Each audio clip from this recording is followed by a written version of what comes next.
যে সামনে ঈদ আছে, বিভিন্ন রকম নিয়মের ফাঁকজালে যে এখন সরকার যে নিয়মাবলী দেখাচ্ছে, এটা তো আগে থেকেও ছিল। আজকে সমস্যাটা কতটা গভীর বলে মনে করছে? কারণ এটা হিন্দু মুসলিম দুটো জাতির মানুষই কোনো না কোনোভাবে ক্ষতিগ্রস্ত হচ্ছে বলে মনে হয়। দেখুন, ব্যাপারটা হচ্ছে মুসলিমদেরকে টাইট দিতে গিয়ে আমাদের সমাজের হিন্দু ভাইরাও আজকে আর্থিক বিপর্যয়ের মধ্যে পড়ছে। গরু পালন বড় করা, 3 বছর 4 বছর ধরে পালন করার পরে বড় করার পরে বিক্রি করে, ঈদ আসলে কোরবানি আসলে বিক্রি করে, একটা দাম পাই। এমনও ঘটনা আছে গরুগুলোকে বিক্রি করার পরে মেয়ের বিবাহ বা বাড়ি তৈরি করে 1.5 লাখ 2 লাখ টাকা তো অনেক গরু বিক্রি করে, সেখানে আজকে তারা আতঙ্কের মধ্যে আছে। কারণ কি, সরকার এখন যে আইনটাকে ক্যারি ফরওয়ার্ড করছে, বিগত দিনের আইন এটা 1950-এর, তারপরে 2018 একটা মামলা ছিল, 2018 থেকে 2026 কেউ সেটাকে সেভাবে কর্ণপাত করেনি। ফলে সাধারণ যারা ইসলাম ধর্মের অনুসারী যারা, তারা একটা জিনিস তারা মাথায় রাখছে যে কুরবানি দিতে গিয়ে উভয় সম্প্রদায়ের মধ্যে কেন বিশৃঙ্খলা তৈরি হবে, কুরবানি দিতে গিয়ে কেন আমি ক্ষতিগ্রস্ত হব, কেন আইনের শিকার হব। সেজন্য তারা এ থেকে দূরে সরে আছে যে গরুকে কুরবানি দেব না, গরুর পরিবর্তে যেগুলো আছে সেগুলো দেব। এখানে আর্থিক বিপর্যয়ের সম্মুখীন হতে হচ্ছে সাধারণ মানুষকে, আর সাধারণ মানুষের মধ্যে হিন্দু সমাজের গরিব সংখ্যাটাই সব থেকে বেশি যারা গোপালন করে। আমি ওই যে আইন আছে, আইনে 12 নম্বর সেকশনে বলা আছে রাজ্য সরকার যদি চাই ধর্মীয় পারপাসে, চিকিৎসার ক্ষেত্রে, গবেষণার ক্ষেত্রে এগুলো পশু হত্যাকে, পশু জবাকে ছাড় দিতে পারে। সেই জায়গাটা উল্লেখ করে আমি রাজ্য সরকারকে চিঠি করেছিলাম, এবং দেখলেন তো গতকালকেও বেশ কয়েকটা মামলা হয়েছে। মামলাতে কোর্ট 24 ঘন্টা টাইম দিয়েছিল, এখন কি আপডেট আছে আমি বলতে পারছি না। 12 নম্বর সেকশনটা রাজ্য সরকারের উপর ছেড়ে দেওয়ার কথা বলেছে। তো এখন দেখার বিষয় রাজ্য সরকার কি পদক্ষেপ নেয়। মুসলমানদেরকে সত্যি টাইট করবেন, যে টাইট করার নামে হিন্দু ভাইদেরকেও বকলমে টাইট করবেন, না একদিকে যেমন ফান্ডামেন্টাল রাইটসদের মধ্যে রিলিজিয়াস যেটা আছে, ধর্মচরণের যে স্বাধীনতা আছে সেটা সঠিকভাবে করতে দেবে, সেটা এখন সময় কথা বলবে। পাশাপাশি মুখ্যমন্ত্রী শুভেন্দু অধিকারী পরিষ্কার বলেছে যে সমাজ মাধ্যমে মুখ খোলা যাবে না, বা যারা সরকারি চাকরি করছে তারা কোনো অসুবিধার বাইরে কথাটা বলতে পারবে না। কোথাও কি মনে হচ্ছে যে গণতান্ত্রিক অধিকারের উপর হস্তক্ষেপ? অবশ্যই অবশ্যই প্রোটেস্ট করা, প্রতিবাদ করা আমার ডেমোক্রেটিক রাইট, বাক স্বাধীনতা আমার ডেমোক্রেটিক রাইট, সেখানে কেউ হস্তক্ষেপ করতে পারে না। এখন দেখছি বিগত সরকারের যে জুতো পরে, মানে সেই জুতোতে এই নতুন সরকার পা গলাচ্ছে। বিগত সরকার একটা কার্টুন শেয়ার করার জন্য অম্বিকেশ বাবুকে জেল খাটালেন, মিথ্যা একাধিক মামলা দিলেন। সাংবাদিক শাসক বিরোধী একটু খবর হওয়ার জন্য তাকে আটকেছিলেন। আর সরকারি কর্মচারী মুখ খুললি ট্রান্সফার। তাহলে নতুন সরকার এসে সেটাই করছে নাকি? আমরা এর বিরোধিতা করেছি, আমাদের পার্টির পক্ষ থেকে বিরোধিতা করা হয়েছে, যেগুলো মেনে নেওয়া যাবে না। সরকারি কর্মচারী থেকে শুরু করে প্রত্যেকটা মানুষের যে বাক স্বাধীনতা আছে সেটা হস্তক্ষেপ করা যাবে না। পাশাপাশি বন্দে মাতরম গানটিকে স্রোত দিকে নিয়ে প্রত্যেকটা স্কুলে এবং বিভিন্ন মাদ্রাসাতে তার প্রতিদিন সেটা উচ্চারিত করতে বলা হচ্ছে, যেটা নিয়ে ইসলাম ধর্মাবলম্বী ভাইদের ওনাদের কাছে একটি প্রশ্নচিহ্ন তৈরি হয়েছে। এই বিষয়ে কি মন্তব্য? দেখুন, এই বিষয়ে আমার অনেক আগে সুপ্রিম কোর্ট বলে দিয়েছে, এবং কেন্দ্রীয় স্বরাষ্ট্র দপ্তরের যে সার্কুলেশন বা যে নোটিফিকেশন, সেখানে জোর করানোর কথা কোনো জায়গায় বলা নেই। জাতীয় সঙ্গীত আমাদের মাদ্রাসাতে বলুন, স্কুলে বলুন, আমরা প্রত্যেকদিন আমরা সেখানে পাঠ করি। কিন্তু বন্দে মাতরম যেটা আছে সের মধ্যে বেশ কিছু শব্দ এমন আছে যেটা ইসলাম ধর্মের যে ধর্মীয় বিশ্বাসে আঘাত লাগবে, বা হিন্দু ধর্মে ছাড়া অন্য ধর্মীয় বিশ্বাসে আঘাত লাগবে, সেটা নিয়ে সুপ্রিম কোর্ট পর্যন্ত হয়েছিল। সুপ্রিম কোর্ট গাইডলাইনও দিয়েছে। আমি বলবো জোর করে চাপিয়ে দেওয়া হচ্ছে অসাংবিধানিক কাজ, এটা গণতন্ত্রের পরিপন্থী।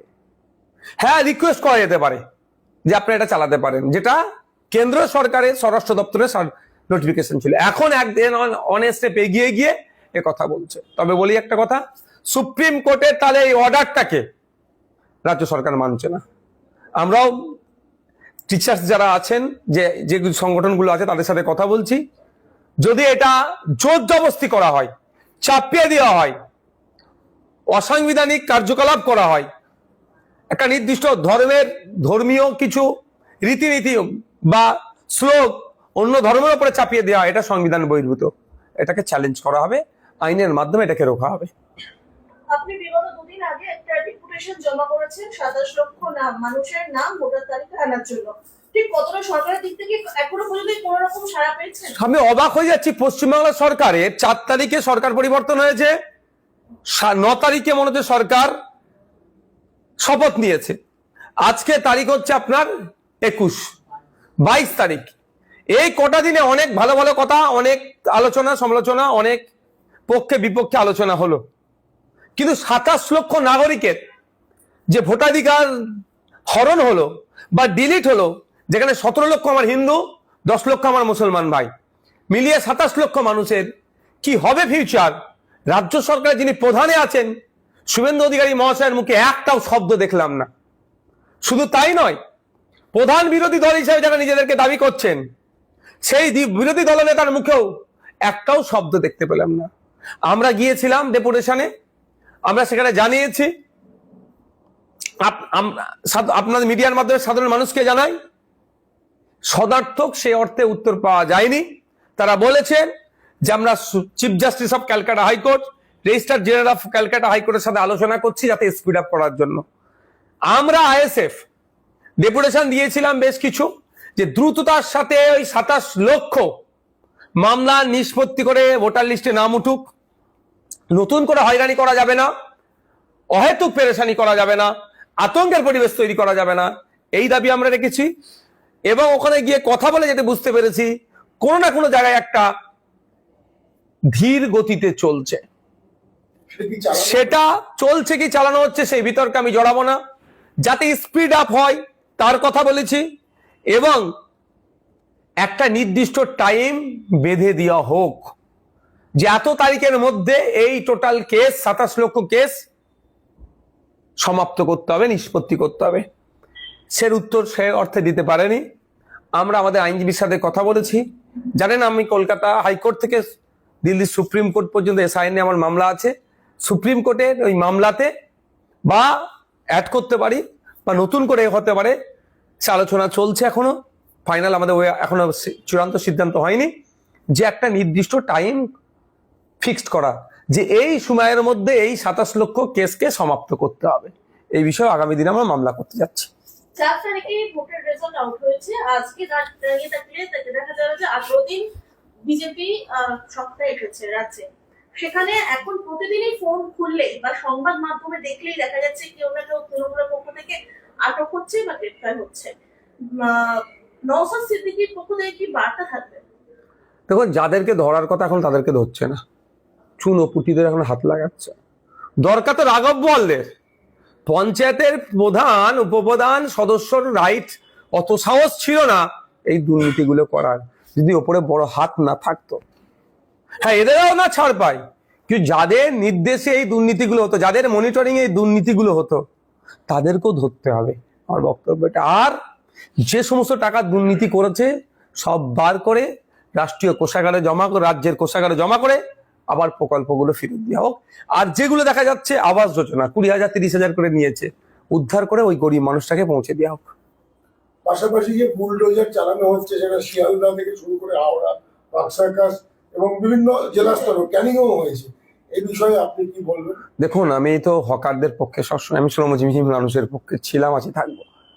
দেখুন, যদি কেউ মনে করে এটা অবৈধ দখল, এটা মনে হলো সরকার বলছে এটা অবৈধ দখল, আমি না বলছি না, বিতর্কে যাব না, ওটাকে বৈধ করতে, মানে দখল মুক্ত করতে হবে। তাহলে দখল মুক্ত করতে গেলে দুটো দিক, একটা হচ্ছে যেখানে ওরা রুজি রুটি করে খাচ্ছে তাদের অল্টারনেটিভ একটা তো ব্যবস্থা করে দিতে হবে। ওরা তো আমার রাষ্ট্রের জনগণ, পশ্চিমবাংলা তো নাগরিক, ওদেরকে আপনি জায়গা দেবেন না?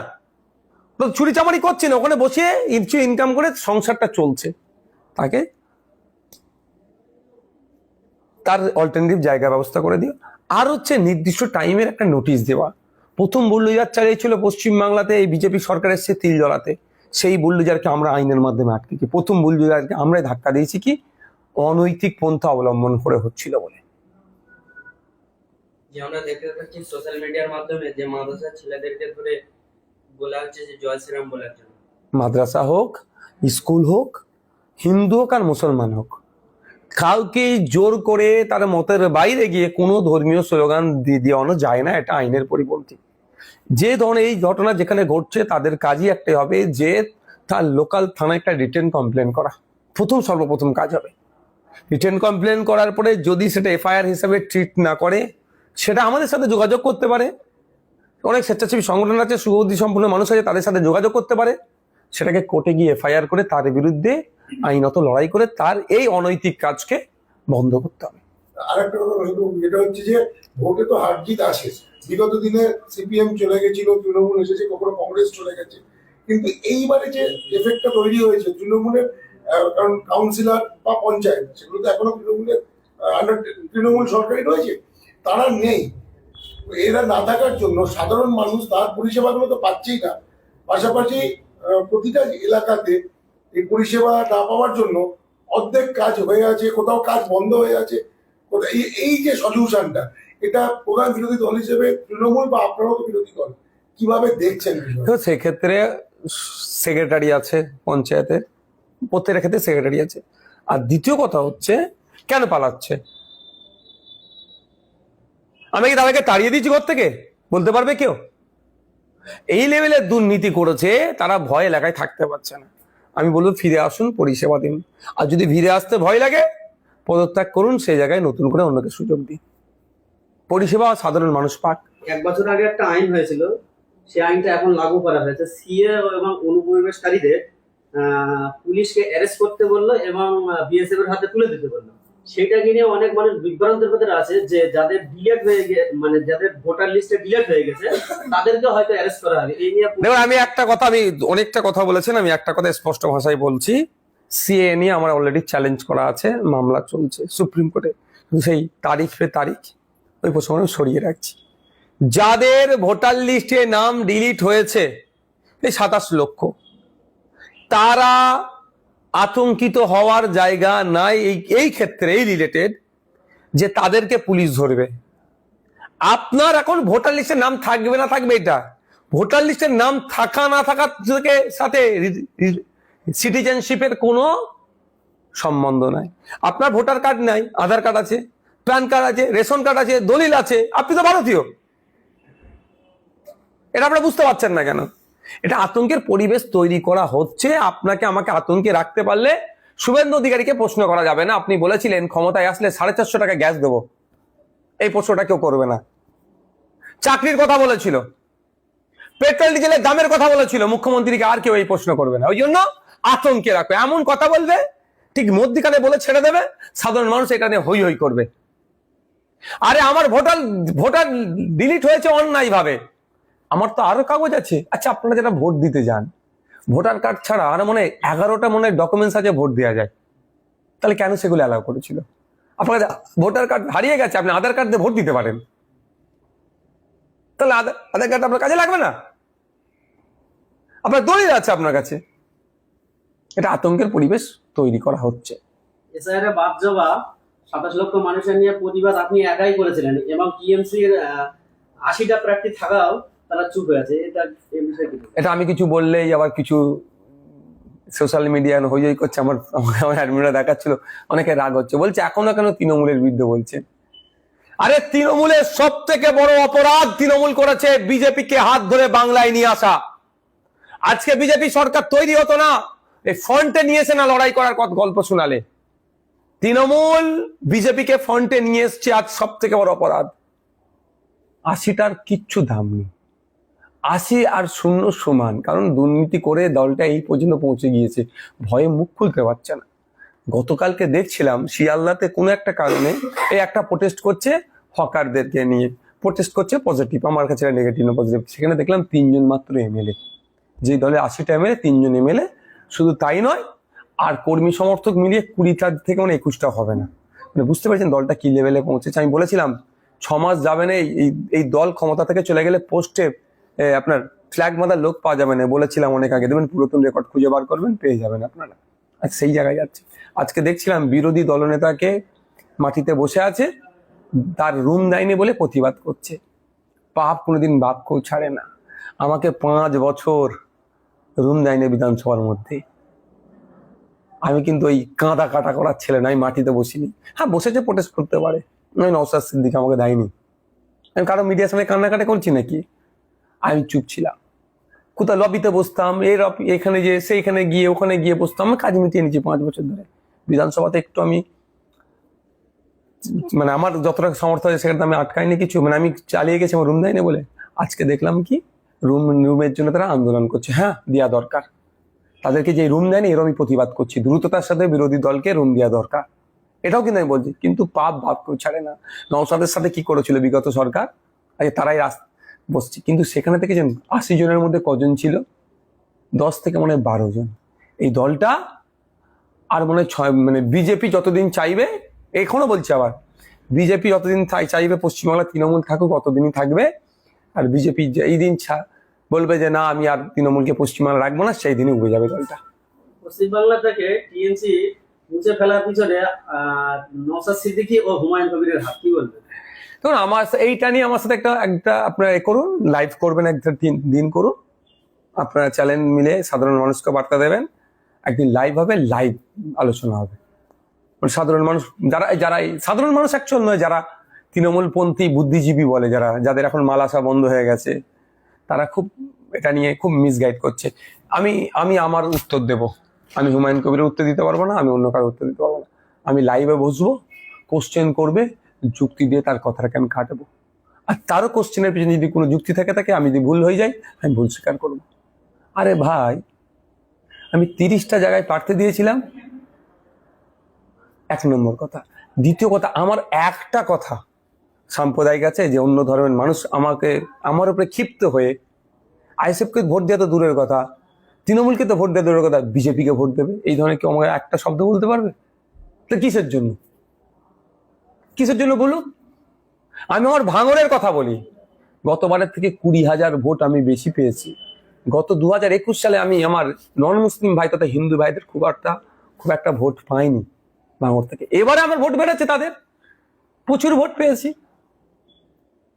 এখন ব্যাপারটা হচ্ছে বারবার কারো ঘাড়ে দোষ চাপিয়ে দিতে হবে।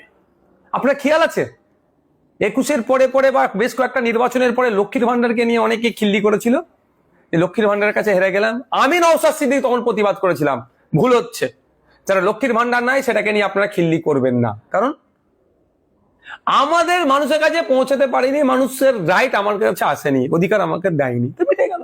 তার জন্য কার দোষ চাপাতে হবে কেন? তো এইটা হচ্ছে তৃণমূল পন্থীরা দোষ, সরকারটা তো বিজেপির হাতে তুলে দিয়েছে, বিজেপির হাতে তুলে দেবার পরে দোষ তো নওশাদের ঘাড়ে চাপ। সহজ আছে, ওটা নরম জায়গা, ওটাকে টেপো। মমতা বন্দ্যোপাধ্যায় বলছে আগামী পঞ্চায়েত ইলেকশন আছে বা পৌরসভা ইলেকশন, এমনকি 29-এ এমপি ইলেকশন, সেখানে দল ভীষণভাবে ফিরে আসবে। আপনি কিভাবে দেখছেন? হ্যাঁ, ভীষণভাবে কিভাবে ফিরে আসতে হবে আমি দেখতে পাচ্ছি। তো প্রার্থী খুঁজে পাবে নাকি দুষ্কর আছে, এটাকে বলে রাখলাম। ধন্যবাদ।